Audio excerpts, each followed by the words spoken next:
The dangerous thing about being entitled, is the fact that you don't get any results and you blame it on other people.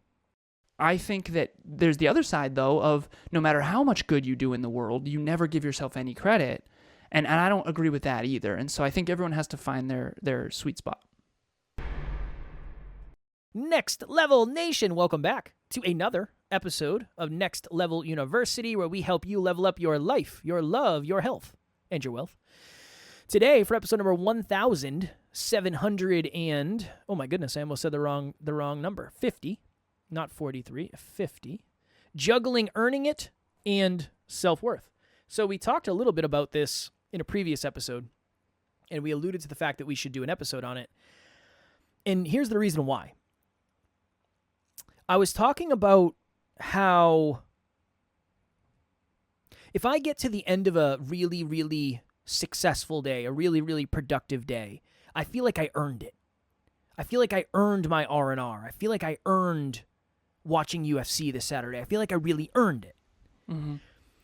And I said that can be a dangerous thing to say because it's almost like someone... So potential trigger warning to anybody who has any food or exercise kind of triggers.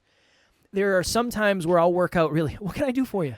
I don't want to derail us, but I got to share this with you. What is it? How on the podcast, sometimes you have these weird thoughts that pop in and when you said, I really feel like I earned it. I feel like I earned it. I was this close to flipping off the camera and saying, earn this. Oh my God. I would never do that. That's an intrusive thought. That happened in my head. Yeah, that's and it was hilarious, though. It was going to be a joke, obviously. Well, you should have done it. No. Because now people are thinking, what would it be like if you did? And they have far less. It's almost like I was going to bring this like double fudge chocolate cake, and then I just didn't bring it. And it was like, well, why'd you even tell me? That counts. No, it's not. Why'd you even tell me it's really you were not. Bring it? Yeah, it's not the thought that counts. But I do want you to know, I laughed hysterically by myself. I saw that because you're on camera, and I can see everything that you do. Yeah. I was making a point, and I was giving a little bit of a trigger warning. I want to make sure people don't think we were laughing at the trigger warning. Yeah.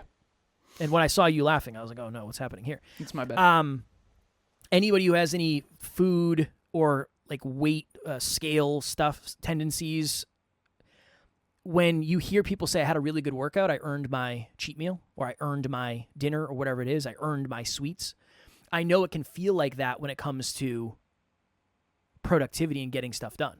From the perspective of, I have to do, excuse me, I'm losing my voice because it's been a day. I have to do a ton of work if I want to get R&R. I have to work really hard this week if I want blank. And that can become a kind of a toxic thing. So I want to have a conversation around that because, I don't know, I feel better when I'm earning it. But it's not because I don't think it helps my self-worth. I don't think it makes me feel okay with taking a break. I think, if anything, it probably connects to what we just talked about with momentum. But I know that not everybody has that experience. Have you coached someone, anyone, a human, who struggles with juggling, earn it, and self-worth? I promise we're not laughing about the topic. I think it's just Friday evening, and we're both fried. Yeah, I'm in a good mood. That's why that happened. Because if I wasn't in a good mood, I wouldn't have thought that thought. That makes sense. It's like a very playful. You're thinking, how can you get out of here? Earn this, son. Have you ever worked with someone who struggled juggling, earning it, and self-worth? I think everyone does. Yeah, definitely. Tell us more about it. All right, so let's define what earning it means, and let's define self-worth, and let's also do that with humility, knowing that everyone's definition is a little different. Right. Earning it is the opposite of entitlement. It is humility plus work ethic in the direction of whatever results you want to achieve. So being with Emilia, thank you, brother. Yeah, 7 out of 10. So being with Emilia, I work really hard to stay humble in my relationship because it can be very easy to allow the law of familiarity to creep in. AKA, we've been together for 5 years.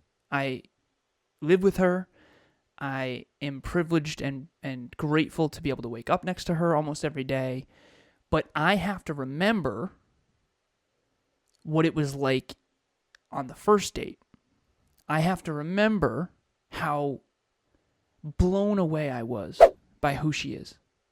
every single day. And that's why we do the gratitude game every evening. And so earning it is I am not entitled to be her partner. I have to earn being her partner every single day by learning her and relearning her and asking her how her day is and saying I love you, not from a place of I have to do it because I'm checking a box, but because if I stop being the best version of myself, I will lose the relationship. And that's humility, because only a arrogant person would say, oh, she would never leave me. I'm the man. And maybe no one says that outside, externally, but they might say that inside their head. And so for me, I've been humbled too many times in life to allow that to happen. So Emilia is the greatest gift of my life, and I will earn it every single day. And I told her that when we first met. I said, I promise you, one, I will always protect your heart, and I will always help you shine as bright as possible. I'm always going to earn the privilege to be with you. And the moment I become entitled and arrogant is the moment that the relationship is going to start to decay beneath the surface, for lack of better phrasing. Okay, so that's earning it. That's a good example, I think. Now, self-worth. Self-worth is, and this is a hard one for me, Kev, because if you study the self-improvement space, the personal development space, the personal growth space in particular, and again, all of those are kind of the same, but a little different. The personal development and professional development and inner work and outer work. And so I've really, over the last 9 years, studied upside down and sideways the entire industry, all the different books and all the different spectrums of thought. What I've found really annoying, quite frankly, is people who say, well, don't tie your self-worth to external results. And don't tie your self-worth to your car. And don't tie your self-worth to your physique. And don't tie your self-worth to, your behaviors. And don't tie your self-worth to the partner you wake up next to. And don't tie your self-worth to what home you're in. And don't tie your self-worth to your childhood or who, what you say. I mean, everyone makes mistakes, so don't tie your self-worth. And eventually, if you fall down that rabbit hole long enough, which I totally did, by the way, you eventually realize that they're not tethering their the advice in that space, that side of the spectrum, the toxic positive side. I think there's toxic positive, and I think there's toxic negative, and Kevin and I try to drive to 5 and be honest. When you go deep down the toxic positive side of the personal development industry, for lack of better phrasing, you realize that what am I supposed to tie my worth to? It's not tethered to anything real.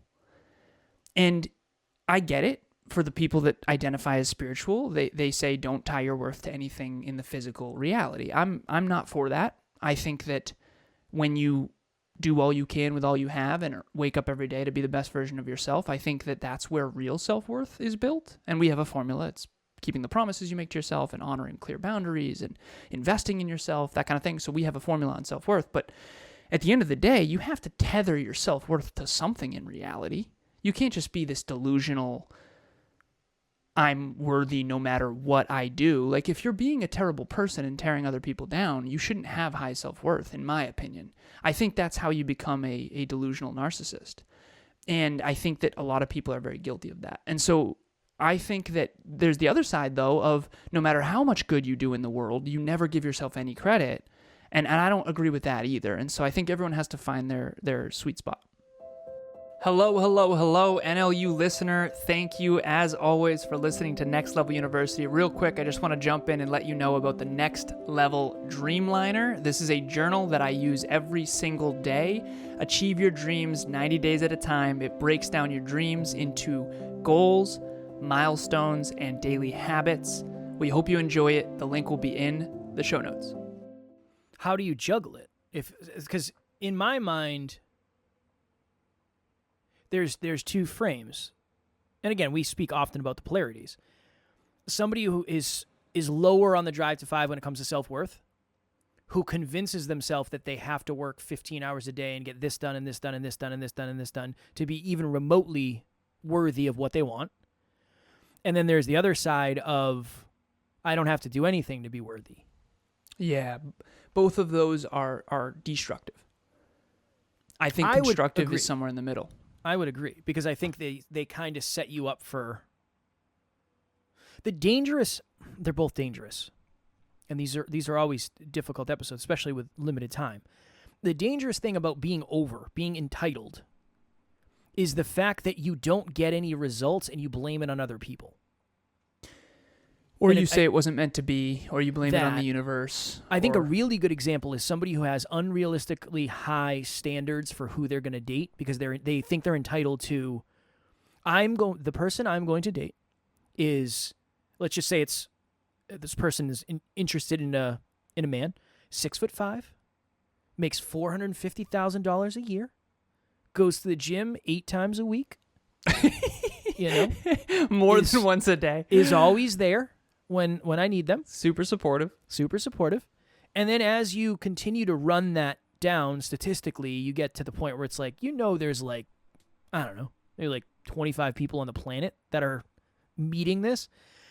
And they think they are deserving of that because that's what they want, not that's who they are. Can we have an honest... This is it. Let's be honest about this. I had someone in my past, I'll keep it anonymous, who I know will be single for a very long time. That might have been the framework from which I was creating this story. So you're aware of this human. Yes.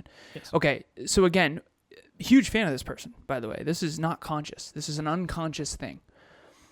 But this person, in my opinion, will be single for a very long time. And the reason why is it's just a formula. And again, I'm a computer engineer, so please don't hate me for this, but I just run the formula, and it's like, oh yeah, single. And the reason why is their standard for their partner is so much higher than their standard for themselves. Yes. And I know the opposite. Some people are the opposite. Their standard for themselves is 10 out of 10, be the most supportive, most incredible. Some people on the NLU team I would consider this way. The most incredible human being, supportive, honest, constructive, positive, bend over backwards, shirt off your back, do whatever. And then they sometimes... in their past, were willing to accept almost anything to be loved. And that's the opposite. That's the issue with the person who expects something that they can't get can actually end up getting some level of that partner if they have very, very low self-worth. Yeah. And that becomes a whole nother episode. And then there's another thing there too and this is why self-worth is usually tied to relationships, but also success as well, which is the whole, well, I deserve $10,000 per speech. And then I ask, well, why? And they're like, well, because I want it. Yeah. And, well, are you a better speaker than other speakers in the marketplace? And they're like, well, I've been speaking for like a year. Okay. Are you adding a certain unique value to a specific target demographic? And do these companies actually make a lot of money? And they're like, well, no. And I said, well, with all due respect, would you rather have one speech or 20? And they're like, 20. And I'm like, well, there's not a lot of companies with a spare 10 grand for a brand new speaker. Mm. And so this is this weird duality between self-belief and self-worth and earning it versus self-worth. And Kevin and I are more valuable than we used to be because we've gone on this journey of podcasting, speaking, coaching, training. And so we have slowly over time incrementally increased the amount that we make. But a lot of people want to jump that scale without any actual tangible merit. And that's like wanting to be in the NBA or the NFL or the World Cup. I'll use soccer because it's international. The highest paid soccer player in the world, I don't know who it is, but I guarantee you they're better than the other players, statistically speaking. I think it's Messi. Okay. Is he a better soccer player than 99.9999999% of humans? I don't know enough about soccer, but I think he's like the best ever. Okay, well, so do you believe, Kev, that he should be paid more than you for soccer? If he could beat me one-on-one. Yeah, I do. But seriously, that's what that feels like to me when people say, well, I want someone who works out and someone who is beautiful and someone who's 6'2" and someone who, has a great career but also is a great family man, but also. And so the statistics of that get rarer and rarer and rarer and rarer. And so The world is fair and unfair simultaneously. I'm not trying to deny that.